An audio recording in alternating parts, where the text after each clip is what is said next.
এমনকি আমাদের এশিয়াও উন্মত্ত হয়ে উঠেছে যুদ্ধে। হিংসায় হানাহানিতে মানুষ মারছে মানুষকে। এইরকমই অস্থির পরিস্থিতিতে মানুষকে শান্তির বার্তা দিতে নিজেদের পুজোকে বেছে নিল সুদর্শনপুর সার্বজনীন।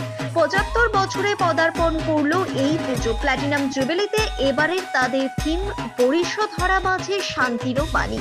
রায়গঞ্জের প্রথম সারির বিগ বাজেটের পুজোগুলির মধ্যে অন্যতম এই পুজো কমিটি তাদের পুজো মণ্ডপ তৈরি করেছে একটি সাদা প্যাঁচার আদলে।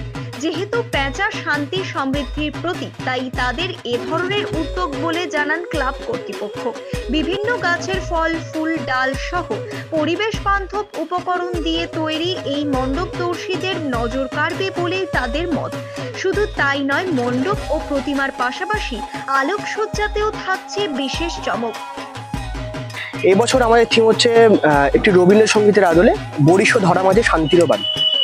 কি উদ্দেশ্য নিয়ে মূলত এই থিমটা? আসলে আমরা দেখতে পাচ্ছি যে দেশ বিদেশে যে যুদ্ধকালীন পরিস্থিতি চলছে, আমাদের ভারতবর্ষের বিভিন্ন কোণায় তথা বাংলার বিভিন্ন কোণায় যে বন্যা পরিস্থিতি তৈরি হয়েছে, পাহাড়ি অঞ্চলে যে ধস নামছে, চারিদিকে যাতে আবার শান্তির বার্তা ছড়িয়ে দেওয়ার জন্যই আমাদের এবছরের পুজো। মূলত কি কি দিয়ে তৈরি হচ্ছে আপনাদের এই মণ্ডপ? আমাদের এবছরের মণ্ডপ হচ্ছে অ্যাকচুয়ালি মা লক্ষ্মীর বাহন যে সাদা বেচার আদলেই আমাদের এবছরের মণ্ডপ তৈরি হচ্ছে। কারণ আমরা জানি সাদা বেচা হচ্ছে সমৃদ্ধি, সৌভাগ্য, শান্তি প্রতীক হচ্ছে সাদা বেচা।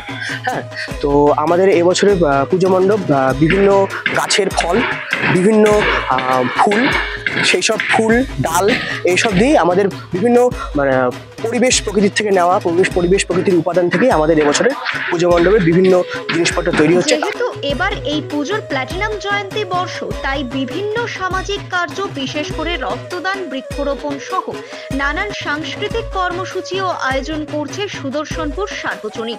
সব মিলে শারদ উৎসবকে এক ভিন্ন মাত্রায় উপস্থিত করতে চলেছে এই পুজো কমিটি। এবার পূজার প্রস্তুতি বলতে আমাদের সুদর্শনপুর সার্বজনীন দুর্গোৎসব পুজো এবার ৭৫ বছর পা রেখেছে।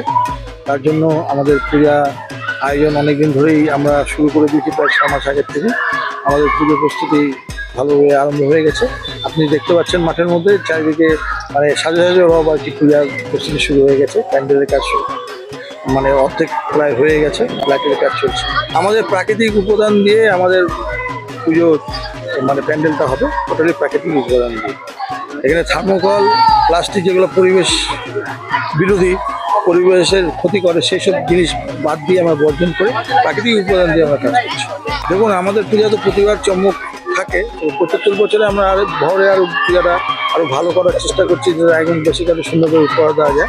তাছাড়া মহালয়া থেকে আমাদের এই ৭৫ বছর উপলক্ষে অনুষ্ঠান আরম্ভ হচ্ছে। আমাদের মূর্তি তৈরি করছেন হিলির থেকে জয়ন্ত পাল ও গোপাল পাল, এবং প্যান্ডেল তৈরি করছেন রাজনারায়ণ সাহা, আইডা। আলোকসজ্জা হচ্ছে তিলক সরকার। যে এত বড় পূজা করছেন, তার যে একটা বিপুল খরচ, এটা আপনারা কোথা থেকে মেনটেন করছেন? আমাদের পূজা, আমাদের সুদর্শনপুর একটা বড় এরিয়া, সুদর্শনবাসী, এটা সুদর্শনপুর সার্বজনীন সবাই, আমাদের যারা মেম্বার আছে সবাই সহযোগিতা করে। তাছাড়া চেম্বার অফ কমার্স এবং মার্চেন্ট অ্যাসোসিয়েশনের যেসব আওতায় যেসব ব্যবসায়ীরা আছে তারা আমাদের বিপুলভাবে সাহায্য করে। উদ্বোধন কবে হচ্ছে? উদ্বোধন আমাদের তৃতীয় দিনে উদ্বোধন হয়। হিংসায় উন্মত্ত পৃথিবীকে শান্তির বার্তা দিতে এবছরের সুদর্শনপুর সার্বজনীনের থিম বরিশধরা মাঝে শান্তির বাণী। এবছরের এই পুজো ৭৫ বছরে পদার্পণ করলো। মণ্ডপ ও প্রতিমার সাথে সাথে এবছর আলোকসজ্জাতেও থাকছে বিশেষ চমক। প্রাকৃতিক প্রতিকূলতাকে কাটিয়ে এখন রায়গঞ্জবাসীর কাছে এই পুজো কতটা আকর্ষণীয় হয়ে উঠতে পারে, সেটাই এখন দেখার বিষয়। রায়গঞ্জ থেকে শুভজিৎ দাসের রিপোর্ট, নিউজ বৃত্তান্ত। সব মাই চায় মেয়েকে রাজরানীর মতন সাজাতে, সাজিয়ে তুলতে চায় সোনার গয়নায়। ওরিয়েন্ট জুয়েলার্স, সোনা যা সর্বক্ষণের। Wait, so this was your wedding look? Oh my God, Tammy, you look pretty. Dhaka থেকে যখন আইছিলাম, এ হগল আমার মা আমারে পরায় দিছিল। It's so authentic, Tammy. I will go for this look. But what about my goina? সাদা রঙের রুমালটিতে গোলাপি রঙের কাজ, সব মিলিয়ে দারুণ হবে নতুন কনের সাজ। আমার গয়না আমার শ্রীঢাকা জুয়েলার্স, আভিজাত্যের গয়না। ছোট ছোট অনুভূতি, স্মৃতিগুলো থেকে যায় সব সময় আদরে। খোকো, কিরে হলো? আসছি। লকডাউন সময় তো হয়ে এলো। কিছু স্মৃতির ভাজেই তোলা থাকে শুভারম্ভে প্রাপ্তি। 50 বছরের অভিজ্ঞতায় আগ্নেশ্বর জুয়েলার্স, নিখুঁত গয়নার কারিগরি। Agneshwar jewellers, NS road, Raiganj.